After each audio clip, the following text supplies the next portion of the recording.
Chief जज सैयद आसिम मुनीर की ज़ेर सदारत 83वीं फॉर्मेशन कमांडर्स कॉन्फ्रेंस। बात करेंगे अपने नुमाइंदे लईक रहमान से। जी लईक, आगाह कीजिए। जी Faisal, army chief general Syed Asim Munir की ज़ेर सदारत 83वीं फॉर्मेशन कमांडर्स कॉन्फ्रेंस मुनक़िद हुई है, जिसमें प्रिंसिपल स्टाफ ऑफिसर्स और पाक फौज के तमाम फॉर्मेशन कमांडर्स समेत कोर कमांडर्स ने शिरकत की। फोरम के शोहदा के साले ख्वाब के लिए फातह खानी की। इसके बाद फोरम का मुल्क की हिफाजत, सलामती और खुद मुख्तारी के लिए मुसल्लह अफवाज के अफसरान और जवानों, कानून नाफिज करने वाले इदारों और पाकिस्तानी शहरियों समेत शोहदा की अजीम कुर्बानी को जबरदस्त खराज अकीदत पेश किया गया। जियो स्ट्रेटेजिक हालात, कौमी सलामती के लिए उभरते हुए चैलेंजेस और मल्टी डोमेन खतरात से निपटने के लिए पाक फौज की हिकमत अमली के बारे में भी आगाह किया गया। इसके अलावा पाक फौज को जदीद बनाने और फील्ड फॉर्मेशन के लिए लॉजिस्टिक सपोर्ट को बेहतर बनाने के लिए नई तकनीकी तख्लीकात के बारे में भी ब्रीफिंग दी गई। फोरम ने अफगानिस्तान की सरहद पार से मुसलसल खिलाफ वर्जियों और अफगान सरजमीन को इस्तेमाल करते हुए दहशत गर्दी की मनसूबाबंदी पर सख्त तहफ़्फ़ुज़ात का इजहार किया। फोरम ने तहफ़्फ़ुज़ात का इजहार करते हुए कहा कि पाकिस्तान का दुश्मन पाकिस्तान के अंदर सिक्योरिटी फोर्सेज और मासूम शहरियों को निशाना बनाने के लिए अफगानिस्तान को इस्तेमाल कर रहे हैं। फोरम ने दहशत गर्दी के खिलाफ जंग में नए जमशुदा अजला के अवाम की बेशुमार कुर्बानियों का भी एतराफ़ किया और दहशत गर्दी को फैसला कुन शिकस्त देने के लिए नए जमशुदा अजला की तरक्की की अहमियत पर भी जोर दिया गया। फोरम ने बलोचिस्तान में समाजी इक़्तिसादी तरक्की की जरूरत पर भी जोर दिया ताकि बैरूनी तौर पर प्रोपेगेंडा करने वालों को मुकाबला किया जा सके। प्रोपेगेंडा करने वालों की पुष्ट बनाई गैर मुल्की स्पॉन्सर्ड प्रॉक्सियों के जरिए की जाती है ताकि बलोचिस्तान के नौजवानों को अमन और तरक्की से रोका जा सके। ये कहना था फोरम का और उनकी तरफ से मशरक़ी सरहद पर मौजूदा सूरत हाल, मकबूजा जम्मू कश्मीर में मासूम कश्मीरियों के मावराए अदालत कत्ल की ताज़ा तरीन वाक़यात का भी जायजा लिया गया। अक़वाम मुत्तहिदा की सलामती कौंसिल की करारदादों के मुताबिक हक़ खुदरादियत के लिए कश्मीरियों की मुनसिफाना जिद्दोजहद में मुकम्मल यकजहती का इजहार किया गया। इस इजलास के दौरान भारत में सियासी मकासद के हसूल के लिए बढ़ते हुए फाशिज्म पर अक़लियतियों बिलखसूस मुसलमानों के साथ इंसानियत से साथ सलूक पर तशवीश का इजहार भी किया गया, जबकि फ़लस्तीनी अवाम के साथ मुकम्मल यकजहती का इजहार करते हुए गज़ा में इंसानी हकूक़ की संगीन खिलाफ वर्जियों और जंगी जराइम की मज़म्मत की गई। फोरम ने गजा की पट्टी के अंदर रफा ऑपरेशन और दीगर तमाम ऑपरेशन को रोकने के लिए आलमी अदालत इंसाफ के फैसले की हमायत की और रियासती इदारों बिलखसूस अफवाज पाकिस्तान के खिलाफ जारी शुदा डिजिटल दहशत गर्दी मजमून सियासी मकासद के हसूल के लिए बैरूनी सहूलतकारों की मदद के साथ की जा रही है। शुरका का ये कहना था और उनकी तरफ से कहा गया कि इसका मकसद झूठ और प्रोपेगेंडे के जरिए पाकिस्तानी कौम में मायूसी पैदा करना और कौमी इदारों बिलखसूस अफवाज पाकिस्तान और अवाम के दरमियान खलीज डालना है। शुरका ने यह जोर दिया कि पाकिस्तानी कौम झूठ और प्रोपेगेंडा करने वालों के मजमूम और मकरू अज़ैम से पूरी तरह बाखबर है और इन नापाक कुव्वतों के मजमूम इरादों को मुकम्मल और यकीनी शिकस्त दी जाएगी। फोरम ने इस आज़म का इयादा किया कि मुल्क के वसीअतर मुफाद में लाजम है कि 9 मई के मनसूबा साजों, मुजरमों, उसकी हौसला अफजाई करने वालों और सहूलतकारों को इंसाफ के कटहरे में खड़ा किया जाए। फोरम ने जोर दिया कि कानून की अमलदारी को कायम करने और 9 मई के मुजरमान के खिलाफ फौरी और शफाफ अदालती और कानूनी कार्रवाई के बगैर मुल्क ऐसी साजिशी अनासर के हाथों हमेशा यरगमाल रहेगा। ये भी कहा गया फोरम की जानिब से कि पायदार इक़्तिसादी तरक्की और गैर कानूनी सरगर्मियों बशमूल स्मगलिंग, ज़ख़ीरा अंदोज़ी, बिजली चोरी को रोकने, वन डॉक्यूमेंट रजीम, गैर कानूनी गैर मुल्की तारकीन वतन की वतन वापसी और कौमी डेटाबेस की हिफाजत के लिए मुख्तलिफ शोबों में हुकूमत के इक़दाम की मुकम्मल हमायत की जाएगी। आर्मी चीफ ने मुख्तलिफ मशकों के दौरान फॉर्मेशन की आला और मेयारी तरबियत और इंसदाद दहशत गर्दी की कार्रवाइयों में अफसरान और जवानों की शानदार करतब को सराहा। उन्होंने फॉर्मेशन के बुलंद हौसले और हमवक्त ऑपरेशनल तैयारियों की भी तारीफ की।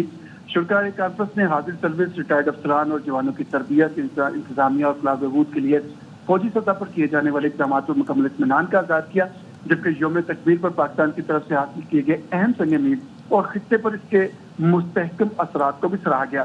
कॉन्फ्रेंस के इख्तिताम पर इस आज़म का इयादा किया गया कि मुल्क की सलामती और इस्तेहकाम को दरपेश तमाम खतरात को काबिल फख्र कौम की मुकम्मल हमायत से नाकाम बना दिया जाएगा। जी फैसल। लईक रहमान आप अपडेट कर रहे थे। Army chief general Syed Asim Munir की ज़ेर सदारत 83वीं फॉर्मेशन कमांडर्स कॉन्फ्रेंस में corps commanders, principal staff officers, Pak फौज के तमाम फॉर्मेशन कमांडर्स ने भी शिरकत की है और इसमें शुरका का कहना था कि मुल्क के मफाद में लाजिम है कि 9 मई के मनसूबा साजों, मुजरमों को कटहरे में खड़ा किया जाए। 9 मई के मनसूबा साजों के सहूलतकारों को इंसाफ के कटहरे में खड़ा किया जाए اور ساتھ میں فورم کا یہ بھی کہنا تھا کہ دہشت گردی کو فیصلہ کن شکست دینے کے لیے نئے ضمشدہ اضلاع کی ترقی کی اہمیت بھی ضروری ہے.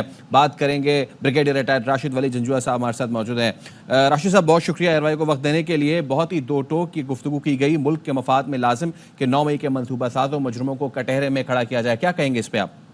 جی بالکل, یہ کافی کنسسٹنسی ہے اس پالیسی میں کہ اگر ہم معاشرے میں بگاڑ اور پولرائزیشن پیدا کریں گے اور ڈیٹرنس کریٹ نہیں کریں گے اور جزا سزا کا نظام نہیں ہوگا تو اس معاشرے میں بگاڑ پیدا ہوگا. ملک اس وقت پولیٹیکل اسٹیبلٹی اور معاشی استحکام اس کی طرف جا رہا ہے, اور اس کو برقرار رکھنے کے لیے وہ جزا اور سزا کا سسٹم ضروری ہے. تو اس لیے 9 مئی کے پرپیٹریٹرز ان کو قرار واقعی سزا دینا یہ ایک بہت اہم جزو ہے جس پہ شروع سے آرمی کی قیادت متفق ہے اور سیاسی قیادت بھی اس پہ متفق ہے.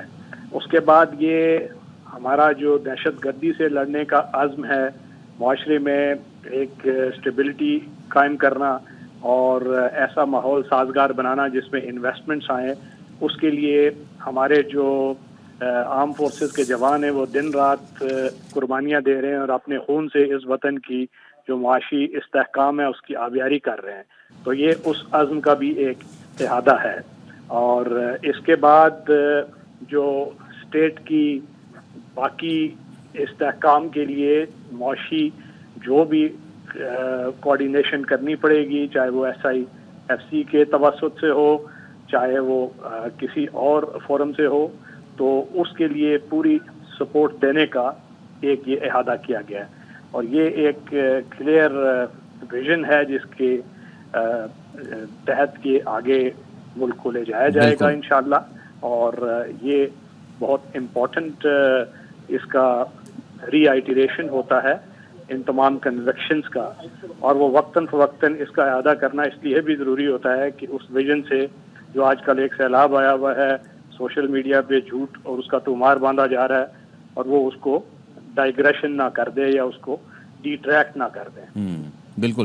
بریگیڈیئر ریٹائرڈ وقار حسن صاحب بھی ہمارے ساتھ موجود ہیں. وقار صاحب, جنرل سید عاصم منیر کی زیر صدارت 83ویں فارمیشن کمانڈرز کانفرنس ہوئی ہے اور بہت ہی اہم گفتگو بھی اس میں ہوئی ہے. ان کا کہنا, اس میں شرکاء کا کہنا تھا کہ قوم جھوٹ اور پروپیگنڈا کرنے والوں کے مذموم عزائم سے پوری طرح باخبر ہے. جی, فارمیشن کمانڈر کانفرنس ایک بڑا فورم ہوتا ہے جس میں جو آپ کے سینئر کمانڈر ہیں ڈاؤن ٹو GOCs بھی شامل ہوتے ہیں. اس میں آرمی کی ایک تو سینئر کمانڈ پوری موجود ہوتی ہے, اور پھر یہ لمبا سیشن ہوتا ہے جس کے اندر مینلی جو ہے army internal external security threats, development اور نیشنل سیکیورٹی پہ اس میں سر حاصل گفتگو بھی ہوتی ہے, پریزنٹیشن ہوتی ہے. تو ایک لحاظ سے یہ سال کا سب سے بڑا فورم ہے, اور اس میں آئی تھنک 5-6 چیزیں جو اس وقت پاکستان کو امپیکٹ کر رہی ہیں یا جو پاکستان کی فیوچر کی ٹریجیکٹری ہے اس کے اوپر اظہار خیال بھی کیا گیا, اور اس کے اندر پلاننگ اور مشورہ ہوا.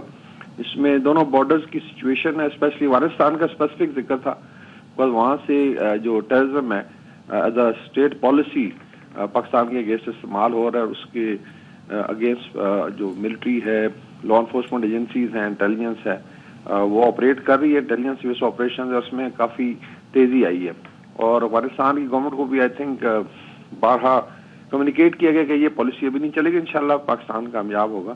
اس سے کشمیر کا ذکر ہوا ہے, اس میں فلسطین کا ہے. بھارت میں ابھی جو ڈیولپمنٹ ہے جہاں پہ اینٹی مسلم ہیٹ بہت زیادہ بڑھ گئی ہے, تو اس سے کچھ ایمرجنگ خطرات ہیں. باقی جو ڈیولپمنٹ میں فوج اپنا سپورٹ کر رہی ہے الیکٹڈ گورنمنٹ کو, اس کا ذکر تھا اسپیشلی SIFC کے پلیٹ فارم سے, جو 5-6 بڑے شعبے جس میں انفارمیشن ٹیکنالوجی, ایگریکلچر ہے, ڈیفنس پروڈکشن ہے اور مائننگ وغیرہ ہے. تو اس میں اظہار کیا گیا جتنی بھی فوج سپورٹ کر سکتی. پھر چائنا کے ساتھ ہمارے CPEC وغیرہ کے بڑے پروجیکٹس ہیں اور جو نیا فیز آ رہا ہے. ایک اور سگنیفیکنٹ چیز جو ہے وہ ہے جو اس وقت ڈیجیٹل ٹیررزم, اور یہ بڑا اپروپریٹ ورڈ ہے کہ اس وقت اگر آپ دیکھیں کہ پاکستان کے معاشی اشاریے جو ہے وہ پازیٹیو سمت کی طرف جا رہے ہیں. ایکسپورٹس ہو گئیں, IT کی ایکسپورٹس میں, ایگریکلچر میں آپ دیکھیں, اور ہوپ فلی اس بجٹ میں بھی عوام کو کوئی نہ کوئی ریلیف ضرور دیا جائے گا جو ایک اسینشیل ریکوائرمنٹ ہے. لیکن ایک پولیٹیکل پارٹی کی طرف سے بہت زیادہ اشتعال انگیز پروپیگنڈا چل رہا ہے, اور ڈیلی بیسس پہ کوئی نہ کوئی بہانہ بنا کے وہ ابھی رینک اینڈ فائل کو بڑا ڈائریکٹ اسالٹ کر رہے ہیں، تو اس کو آئی تھنک ڈیجیٹل ٹیررزم کہا گیا. اور اس کے اگینسٹ بھی آئی ایم شیور ایک تو نیشنل لیول پہ ایک اسٹریٹجی ہونی چاہیے، اس میں پولیٹیکل گورنمنٹ کا بہت زیادہ رول ہے، اس میں ان کے پاس ادارے بھی ہیں، منسٹریز بھی ہیں. اور دوسرا اویئرنیس کیمپین ہے کہ اگر یہ ڈوم ڈے بریگیڈ اسی طریقے سے لگا رہے اور عوام کو ڈیمورلائز کرے اور پاکستان کی ڈیولپمنٹ میں رکاوٹ بنے، تو آئی تھنک یہ پاکستان کے اگینسٹ ہے. اور میں بھی یہ لوگ کسی بیرونی ایجنڈے پہ کام کر رہے ہیں، باہر سے بھی کافی زیادہ اس پہ اسالٹ ہو رہا ہے. تو اس کی اسٹریٹجی پہ بھی بات چیت ہوئی ہے اور انشاءاللہ تعالی پاکستان ترقی بھی کرے گا اور ان چیلنجز کو اوورکم کرے گا. بہت شکریہ وقار حسن صاحب اور راشد ولی جنجوعہ صاحب. Army chief general Syed Asim Munir کی زیر صدارت 83ویں فارمیشن کمانڈرز کانفرنس ہوئی.